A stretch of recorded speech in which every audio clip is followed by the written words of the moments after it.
వారికి అత్యంత ప్రీతిపాత్రమైనటువంటి వ్యవసాయ శాఖలో సేవ చేస్తున్నటువంటి వాళ్ళకి ముందుగా ఒక అవార్డు ఇవ్వాలనేటువంటి ఆలోచనని ప్రకటించడం జరిగింది. దాని గురించి ఆలోచన 75వ జయంతి సందర్భంగా ఆలోచన చేసి 76వ జయంతి సందర్భంగా ప్రకటన చేయటం జరిగింది. ఆ ప్రకటనలో భాగంగానే ఈరోజు భారతదేశంలోనే వ్యవసాయ రంగంలో రైతులు వాళ్ళ శ్రమ, వాళ్ళ ఇబ్బందులు, ఉత్పత్తికి సంబంధించినటువంటి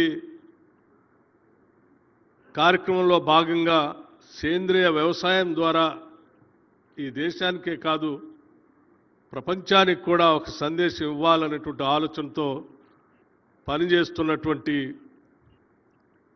శ్రీ సుభాష్ పాలేకర్ గారికి 25 లక్షల రూపాయల నగదు అవార్డుని